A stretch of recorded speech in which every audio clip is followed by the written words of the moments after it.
मरियम नवाज शरीफ ने बड़े शौक से पंजाब पुलिस की वर्दी पहनी थी, सलूट मारती रही, सलूट हासिल करती रही और अब खबर सामने आ गई है कि मरियम नवाज शरीफ के ऊपर गैर कानूनी तौर के ऊपर पंजाब पुलिस का यूनिफॉर्म पहनने के हवाले से मुकदमा दर्ज करने के लिए दरख्वास्त दायर कर दी गई है कि भाई इसको किसने हक दिया था कि ये एक इदारे का यूनिफॉर्म पहने और फिर सल्यूट लेती रहे, सल्यूट मारती रहे। इस चीज़ के हवाले से अब बाकायदा तौर पर मुकदमा दर्ज करने की अपील भी दायर कर दी गई है और इस हवाले से एक एप्लीकेशन भी दे दी गई। यानी कि अंदाज़ा लगा लीजिए कि मरियम नवाज शरीफ के लिए जो हालात हैं, जो वक्त है, वो कितना ज्यादा परेशानी वाला है। यानी कि ये बेचारे अगर अपने आप को मशहूर करने चल लगते हैं तब भी इनके साथ बुरा हो जाता है।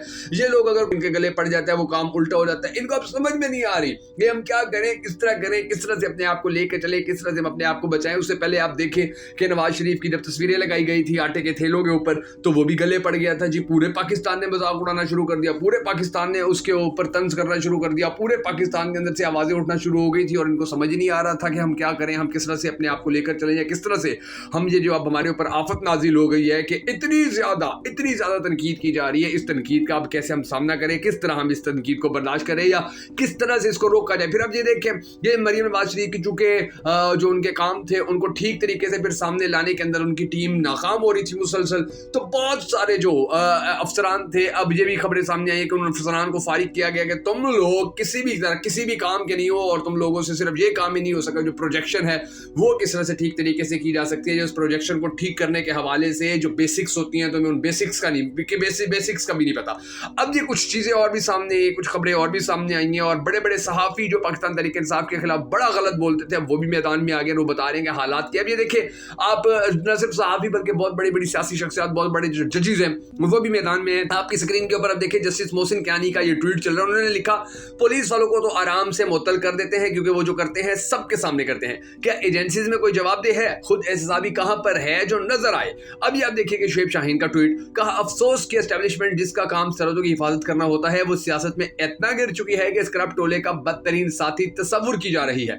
हमारी फौज का काम था मुल्क की हिफाजत करना, पर आज इंडियन एजेंट्स आते हैं और हमारे लोगों को मारकर चले जाते हैं। अब आप ये देखिए कि इमरान खान की तस्वीर के साथ एक बात सामने आई है कि जी मुझसे डील की, ना किसी ने कोई बात की, ना कोई पैगाम आया। सवाल यह है कि वो मुझसे किस बात पर डील करेंगे। 8 फरवरी को जब अवाम एक तरफ खड़ी हो गई थी तो वो वक्त था बात करने का। इमरान खान की अडयाला जेल में गुफ्तगू। अब आप ये देखिए आतिफ खान का ट्वीट, उन्होंने लिखा, मुझे तहरीक इंसाफ की सोशल मीडिया टीम पर फख्र क्योंकि इनमें ज्यादातर नौजवान है जो रजाकाराना तौर पर काम करते हैं। अब ये शेर अफजल मरवत का ट्वीट, कहा पंजाब में एहतजाज शुरू करने जा रहे हैं, तारीख दिलेर और बुज़दिल दोनों को नहीं भूलती। एस्टेब्लिशमेंट, ब्यूरोक्रेसी, अदलिया, रिटर्निंग अफसरान ने जमहूरियत का गला घोंट दिया है। अब ये देखिए बैरिस्टर गौहर अली और शेर अफजल मरवत दोनों इकट्ठी, उनके शेर अफजल मरवत का एक हफ्ता कबल पार्टी के दोस्त इमरान खान से मिले, चेयरमैन पब्लिक अकाउंट्स कमेटी के लिए नाम तब्दील करने का कहा। इमरान खान ने मेरा नाम लिया, अब ये रहनुमा मजबूर कर रहे थे नाम तब्दील करें शेर अफजल मरवत। और बैरिस्टर गौहर ने कहा, शेर अफजल मरवत को कह दिया है कि आइंदा आपने ऐसी बातें नहीं करनी, पार्टी के अंदरूनी मामलात पर पार्टी में ही बहस करनी है। अब ये मतुल्ला जान का ट्वीट देखें, कहा जनरल रिटायर्ड बाजवा से दोस्त सादिक और अमीन साफियों की मुलाकात और उनकी तरफ से मां की कब्र पर कसम उठाकर खुद को बेकसूर साबित करने के बयान पर सिर्फ इतना कहूंगा कि जो शख्स अपनी धरती मां के आइन पर सियासी सरगर्मियों में हिस्सा न लेने की झूठी कसम खा सकता है तो उस शख्स की मां की कब्र पर उठाई कसम पर हमें क्या एतबार करना चाहिए। अब ये मिफ्ता इस्माइल ने बीबीसी को कहा है, पूरे पाकिस्तान में कैदी नंबर 804 की रिकॉर्ड तोड़ मकबूलियत ने एस्टेब्लिशमेंट की दौड़ें लगवाई हुई हैं। अब ये देखें शौकत बसरा का ट्वीट, कहा एस्टेब्लिशमेंट का पाकिस्तान की सियासत में किरदार और दूसरे इदारों में मुदाखलत को अब खत्म करना होगा। यह मुल्क सबका है, सिर्फ एस्टेब्लिशमेंट के चंद लोगों का नहीं। अब ये इमरान अफजल राजा, उन्होंने कहा जी बुशरा बीबी को ऐसे कौन से संगीन जुर्म में गिरफ्तार करके दुनिया की नजरों से ओझल किया गया और उनको वो बुनियादी सहूलियात भी मुयसर नहीं जो गैर मुल्की जासूसों को पूरे प्रोटोकॉल के साथ दी जाती हैं। और इसका मुजाहिरा पूरे पाकिस्तान ने देखा।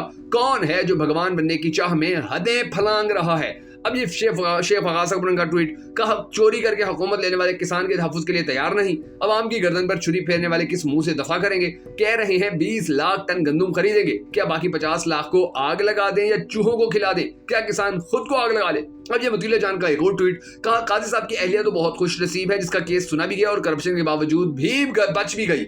यहाँ तो कई बेगुनाह खवातीन कैद, कई माह से कैद हैं, लेकिन कोई जस्टिस इनकी पिटीशन ही सुनने को तैयार नहीं। अब इमरान रियाज खान का ट्वीट, कहा हम बस मायूस नहीं होना, कोई तारीख में हारेगा और कोई मैदान में, और याद रखें हारेगा वो जो हार मान लेगा। अगर आप इस सिस्टम के पीछे लग गए तो आप जीत जाएंगे। अब ये हमाद अजहर का ट्वीट, कहा पिछली दफा इलेक्शन कमीशन और इंतजामिया ने पोलिंग के खत्म होने के बाद अपना मुंह काला कराया था, इस दफा इन्हें जल्दी थी इसलिए दौरान ने पोलिंग ही बेशर्मी और धांधली के नए रिकॉर्ड कायम कर दिए। अब ये हमाद अजहर का एक और ट्वीट, कहा मौजूदा तमाम बुरहान और कमर तोड़ महंगाई की जिम्मेदार वक्त की एस्टेब्लिशमेंट है। 6% पर तरक्की करती इमरान हुकूमत को गिराया और फिर चुन चुन कर नालायक और 2 नंबर नमूने कौम पर मुसल्लत किए। अदलिया, पुलिस, मीडिया, हर अदारा आज इनसे पनाह मांग रहा है। इंतखाबात और अवाम के जमहूरी हक का भी मजाक बना दिया। अब ये शेख वकास अकरम का एक और ट्वीट, कहा हुकूमत को पहले ही मैंडेटेड चोरी, गरीबों और औरतों को जेलों में रखने की बद्दुआएं मिल रही हैं। मजीद किसानों की बद्दुआ ना लें, चंद दिन के लिए अपने डाके बंद करें और किसानों के लिए कुछ करें। गंदम इंपोर्ट करने वाले डाकुओं को उल्टा लटकाएं। अब ये हालात पाकिस्तान के अंदर कुल मिला के चल रहे हैं, जिसके बाद आपको अंदाजा हो जाना चाहिए कि पाकिस्तान के अंदर जो मसाइल हैं उनको खत्म करने के हवाले से कितने बड़े पैमाने पर हमारी मौजूदा हुकूमत को नाकामी का सामना है। और फिर आप ये भी देख लीजिए कि ये वक्त कोई अच्छा नहीं चल रहा है इनके लिए, ये वक्त बुरा चल रहा है और इस बुरे वक्त के अंदर अब इनके लिए मसाइल जो है वो मजीद बढ़ते चले जाएंगे। बहरहाल हम सबको दुआ करने के अल्लाह तबारक व तआला हमारे मुल्क के हालात के ऊपर रहम फरमाए और हमारे मुल्क के हालात को बेहतर करे। अगर आपको बगा फैक्ट्स की ये वीडियो पसंद आई हो तो हमें सपोर्ट करने के लिए इस वीडियो को लाइक करके शेयर जरूर कर दीजिएगा।